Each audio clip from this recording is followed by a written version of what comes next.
This episode is brought to you by the Ultimate Girls Trip. Here is our reoccurring daydream. Us at a drool-worthy pool, surrounded by our business besties. We just finished a powerful exercise on building our dream lives and executing our business goals. Join us if you are ready to be celebrated for taking up space, to feel purposeful, and to live a life of fulfillment. Go to proofitspossible.com for more info.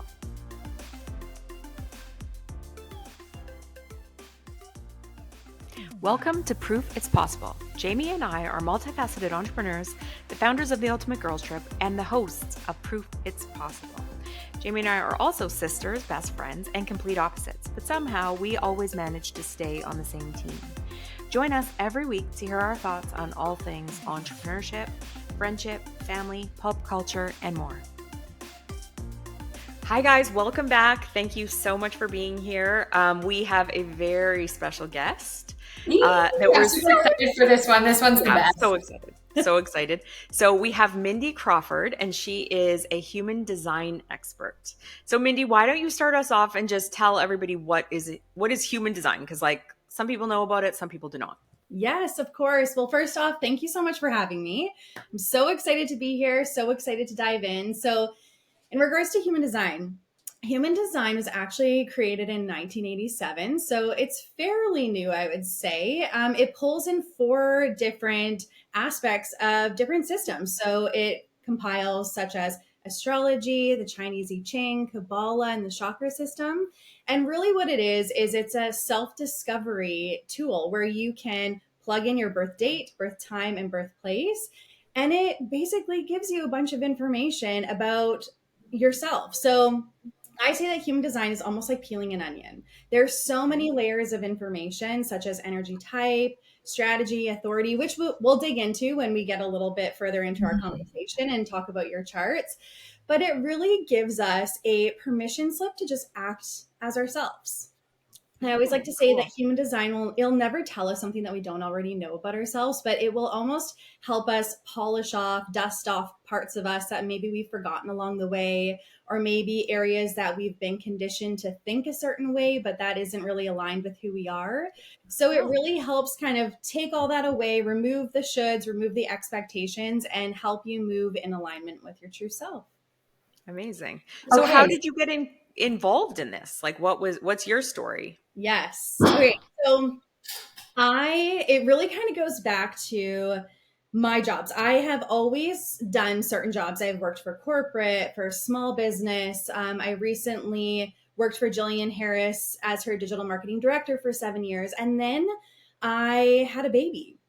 And really that's kind of where things changed for me is I remember sitting there in the nursery. It was either one of those late night feedings or early morning feedings where I was kind of lost in thought. And I remember just sitting there thinking, who am I outside of my job title? Because I found that for so many years, for over 20 years, I was really aligning myself so closely with my job title. You know, what I was determining my purpose with my job title and my value with my salary. And once all of that was removed, and I was I don't want to say just a mom, but that was the title I was holding at that point. Who was I? Like, where do I go from here? How do I like to spend my evenings and weekends? What do I do when I'm not in back-to-back meetings or taking phone calls? And how I came across human design was I was really trying to find what that purpose was and how I was going to marry my role as being a mom with my career. And I had no idea what that was going to look like. And I remember sitting there trying to figure that out one day, spinning through all these ideas in my head. And then I got this completely random phone call from someone who actually lives in Lake Country. She owns high-end hippie shop, Amy. She was calling me for something completely different. She wanted to talk to me about some products that she had just created.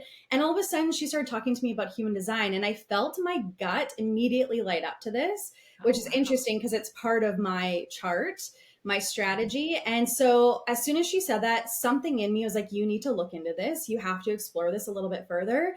And so I kind of started dipping my toes in there. And the further down I got, I just knew that I had to share this with other people.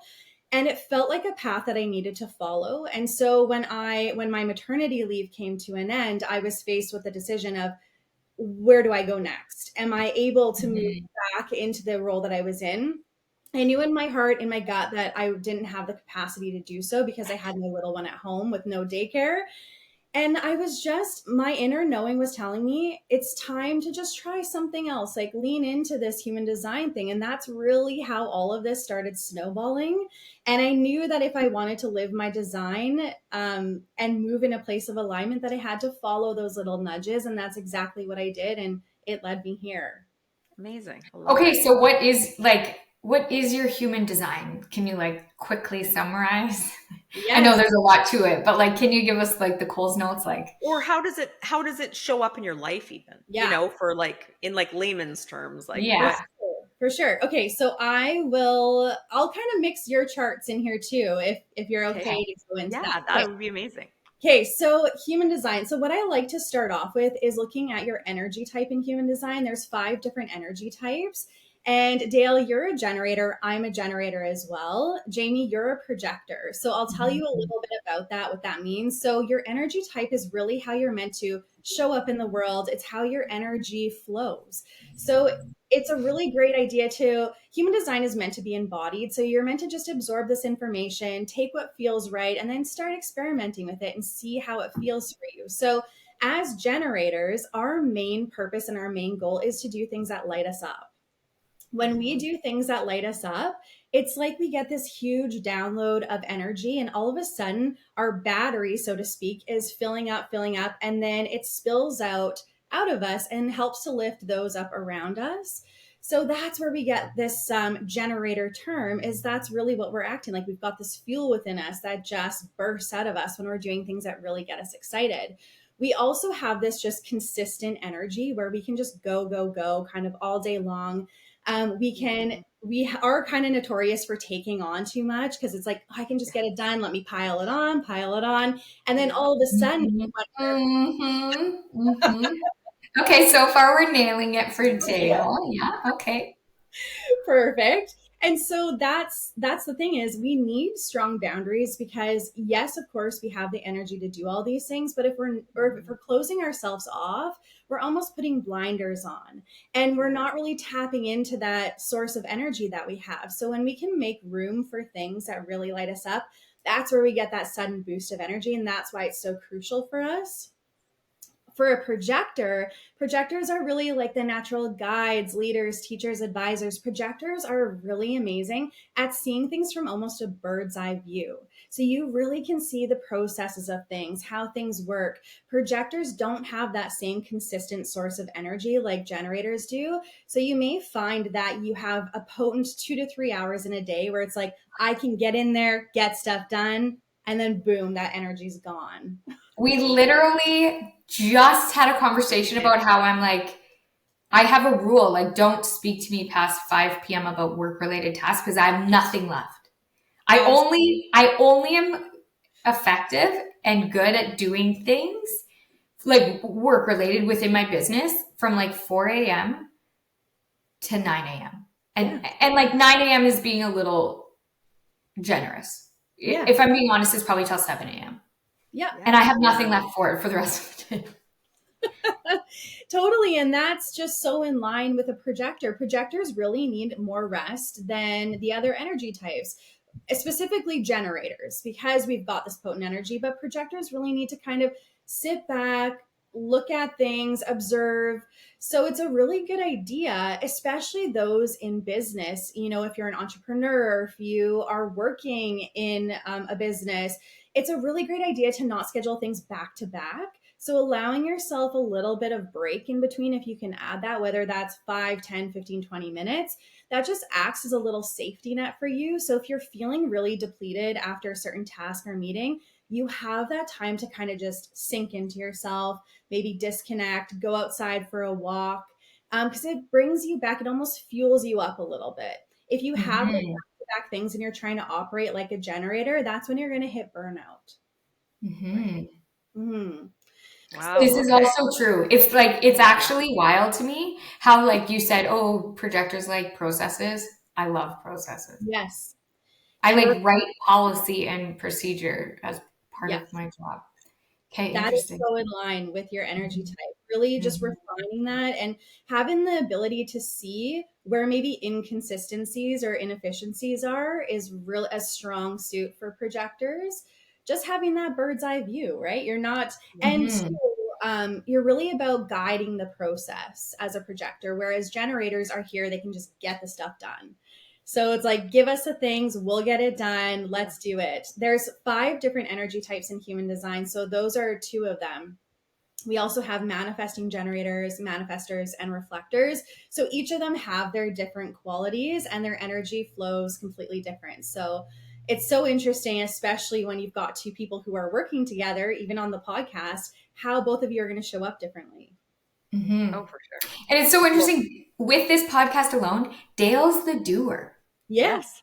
Yeah. Like, Absolutely. Like I always say, I have to do everything because I do. And I'm like not even resentful about it, but I just know that like these little tasks of like getting this podcast Yeah. onto Riverside and then getting it, like corresponding with our podcast company that does all the editing. Like it's just my job. And I know that because I'm the task doer. Like it's you very funny. do. Mm-hmm. Yeah. Yeah. It's amazing how much this stuff is like accurate. And I've heard people say like you won't learn anything you didn't already know about yourself when you get your human design. And like I'm feeling that big right now. Mm-hmm. Um, how with other clients that you've worked with, Yeah. what are the things that people I obviously they'll get like some to know themselves better, which is really like fun and cool. And we're getting some like interesting insights on like, Jamie has a Why we window do of what we time that, do. Mm-hmm. yeah, Yeah. exactly. And like, it makes sense to me that I'm a doer and all these things because I am a doer. But what are some other like reasons for people to hire somebody like you and make you part of their like journey, whether it's for entrepreneurship or it's just because they love this stuff? Yeah. What other kind of insights can you add or offer to people that help them in their life? Oh, for sure. So I do one-on-one sessions. This can be Yeah. for anyone for any reason. A lot of this outside of the energy type and how that flows, it is, allowing yourself to really start trusting that inner knowing. So that's looking at your authority, looking at your strategy, which is how you call in the most aligned opportunities. It really also helps in teams too, because you can look at Mhm. teams from a bird's eye view and see, okay, this person likes to work like this person likes to work like this. And decisions are made really quickly by this person, but this person might need a little bit more time. Parenting is also a really good source for this. I know, yeah, Yeah. as soon as my son was born, I looked up his chart and I can already see qualities in him where it totally aligns with his energy type. He's a manifester. And so he is here to just initiate things and almost beats to his own drum. He's here to pave the way. And I can already see that even with him and his interactions at daycare when I'm there, is he is doing his own thing. He's off over here while other kids are playing Mhm. together. So it really allows you to understand yourself, but also the people around you. So Yeah. partnerships really well too. It's almost like you can take 2 charts and overlay them and see what qualities are in each other and how you connect in a sense.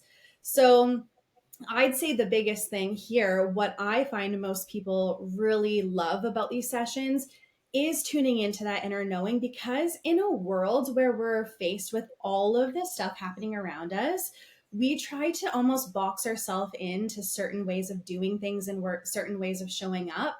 Human design kind of breaks down that box and shows you that it's okay to move forward in a space that feels good, because not every process and system is going to work for everyone. So that really allows that person to really lean into that.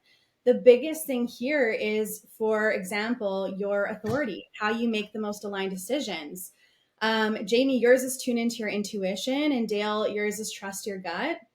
So what I Okay. love most about this is we so often, when we're faced with challenging questions in life, say it's a change of career, you've got this longing to do something different, but your mind is pulling you back.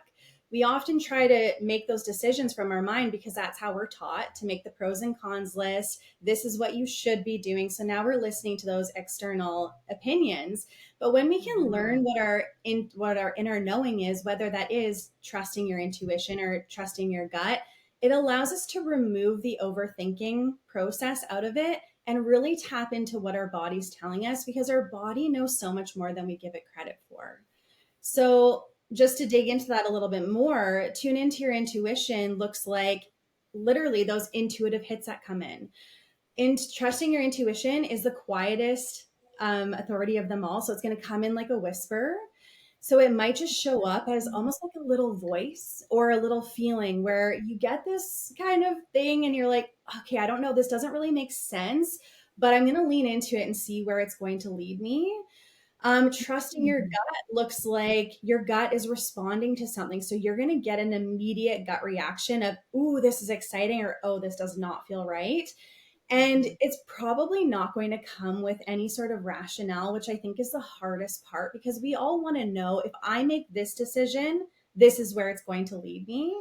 But our authority is only going to give us that next best step. So it's almost giving us that little breadcrumb. And then our role is to trust that inner knowing, to grab that breadcrumb, and then collect the next breadcrumb to lead us to where we want to go. Interesting. I love the idea that you could do, like Jamie, that you could do your kids' charts and get a better understanding of them from that perspective, so that you could, I can almost hear it differently, maybe. I can almost predict. Yeah. That you could make a guess, totally. That Penn is the same as your son. Whatever you said he was. For sure. Manifester? Manifester, I think. Yeah. Yeah. I also love the idea that like we have an authority, because I often get like these tiny little messages and I'm like, who's talking to me? Right? Like it's a little bit strange for sure. And just to be like, okay, so that's actually like messaging from my intuition. I like it. Well, and Jamie, you say all the time to me, she'll say, I just had this really weird thought, but it's something I have to look into. Yeah. And like, it'll be about, what's going on in her business or whatever. And I'm like, all right. Whereas I literally get like, it's like a voice comes into my head and tells me something that I need to do. Yeah. And it's like a perspective you didn't think through before 100%. or something. Well, and for me, I'm very much led by my gut. Like I know if I like somebody as soon as I meet them, and I have no good reason. If I like them, I'm not that I don't like them, but I just know that we won't be great friends. But it's like, how? I don't know them. There's no need to like judge that quickly. And I almost have felt bad about it in the past, but I've also leaned into trusting it, because when I have had that feeling like we won't be close in it immediately, I wasn't wrong, even if I tried to become close with that person. So your gut's right. Your intuition's right. Yeah. Yeah. Okay. This is so fascinating. I could literally sit and listen all day. Oh, me too. Okay, what's next? Next? I know. It's so fascinating for sure. And too, that's the thing is, it's the hardest part, is like, we know this about ourselves. Like, you're intuitive, that your gut speaks up, but that's the biggest and most challenging step, is really just leaning in and trusting that, and to pull us out of our heads, because those things are there for a reason. So it's hard to just allow yourself to trust and follow without knowing that end result. Well, and do you want to know what I'm feeling? Just listening to you talk about both of us, I feel like a sense of permission. So yes, what that does is it gives me like, because I always think like, oh, trust your gut, but like, then you're around people who are like, well, no, you don't just trust your gut on everything. You need to fact check and do your due diligence, and you can't just jump into things just because it feels good. Or Jamie finding out that she's really only effective for 2 to 3 hours a day, but she's trying to put in 8-hour days. It's like, well, if you know ahead of time you're going to be effective for a few hours, why not do a few hours? And if you get another burst of effective time later, lucky you. But if not, you have to do something else and not beat yourself up about it, because you hear like, get up in the morning and work out first, and then do this, and then write in your journal. And if those are the hours you're supposed to be working and being effective, you've just wasted your effective hours. Like, you can like, it gives me permission, I guess, is the only way to describe it, to just trust myself.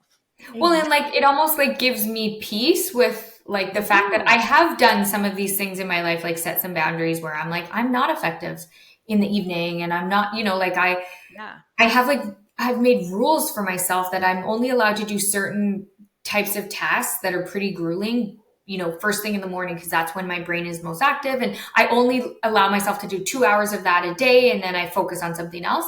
And it's like, it's allowing me to like be at peace with the fact that I made the right decision in those moments and I don't have to feel bad about it.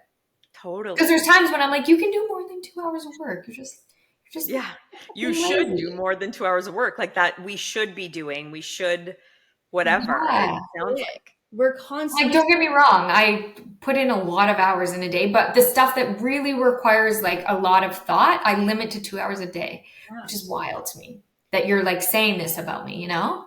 well, I know that's the thing. It's like, that's how I felt when I was learning about my human design, is everything just started making sense. And that's what I've heard from so many clients is I feel like I can really sink into myself now, that I knew I did this for a reason. So now it's really someone for me to tell someone that I don't even know all of these things and it makes sense to them. That's just such a freeing moment for them.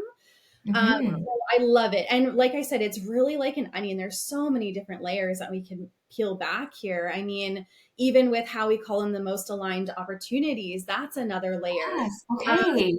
So for you, Jamie, yours is wait for the invitation, wait to be invited, wait to be recognized, which really means that as a projector, projectors really love to be deeply seen and deeply recognized in what their gifts are. So the most aligned opportunity for you is likely going to feel like if someone invites you in to maybe share your perspectives. So they're asking you, it could be a formal invitation or it can be an energetic invitation. So if someone comes up to you and they say, what are your thoughts on this? That's almost like a projector is lit up by that. Like, let me show you what this process looks like. I'm so excited to share my insights with you. That is going to feel energetically really aligned for you. Projectors really have to be cognizant about those invitations because not every single invitation is going to feel authentic for you. So if someone invites you in, but you can tell that nothing's really landing, they don't really care, they're not ready for your insights, that's almost going to feel like a drain of your energy. And it could bubble up a feeling of bitterness, which is your not self theme as a projector. So all of a sudden it starts to feel a little bit misaligned. And also too, for a projector to be invited in, there has to be a level of self-awareness. So if you're really passionate about something and you want to share it, it's a really great idea to put that out into the world and let people know what you are passionate about, what you're really skilled or gifted at. Because if you don't know that about yourself, others can't see it, then they can invite you in. So that's a really good tidbit of information is put yourself out there so others can invite you in. I love it. Okay. And then Dale, yours is wait to respond. And really what that looks like for both actually, it's not about chasing or initiating opportunities. We're actually meant to really just sit back and let those come to us, whether that's through that invitation or waiting to respond. The only energy type that's actually meant to get out there and initiate are manifestors. So when it looks like tuning into your strategy, Dale, waiting to respond looks like, again, you're tuning into your gut. So how you come up with your ideas and your downloads and your hits of inspiration is kind of sitting back and allowing things to be dropped in front of you. So that could be like listening or having this conversation. Then all of a sudden someone says something and your gut lights up. You think, oh, why have I never thought about that before? That's a great idea. Or it could be as simple as you flipping open a book, reading a line or a sentence in the book and getting a download. So that's all you responding to your environment versus you going out trying to initiate and force things. If you can really lean into that and release the grip, which can be so hard, that's really when generators become magnetic and you start pulling things in towards you. And you're always going to feel that in your gut. If it's an aligned opportunity, your gut's going to light up. You're going to feel excited. You might feel those butterflies. If it's not something that's really right, or maybe the timing's off, you're going to feel a little bit, maybe you feel a little bit sick or uneasy in your gut. So you're always going to have that sacral coming in to tell you if it's aligned or not. Okay, I love it. Okay, I'm just thinking at this from like a sales perspective. Yeah. And how I was saying that like I don't really like sales. Like I don't personally find like joy in going and like selling myself, my services, my things. Like I am way more comfortable to like, say what's available and wait for the offers to come to me. So also very validating. Yes. Totally. Like very validating. I'm like, yeah, that's fine. That's why that I do that. Oh yeah, right. Okay. Totally. I know. Well, and It's even for me, I have a question for you around that because I'm a doer. So we recently recorded a podcast about behaving as a founder versus behaving as the doer all the time. And it is very hard for me to let go of the tasks. And we talk about this a lot because we feel like, well, I like the standard to which I do everything. And Mhm. I don't always feel like I trust people enough to take over me and do, but as my businesses grow, I need to give away some tasks and I need to. So how does somebody who is the doer Mhm. and is a generator, how do they end up being a founder one day and behaving according to that? Do you know Yeah. what I mean? Like, For sure. Yeah. So the thing is, as a generator, it's always coming back to those things that light you up. If being a founder lights you up and it excites yeah, you, that is a great thing for you to follow. However, yes, being a founder is also going to come with little day to day tasks that maybe some you enjoy, some you don't.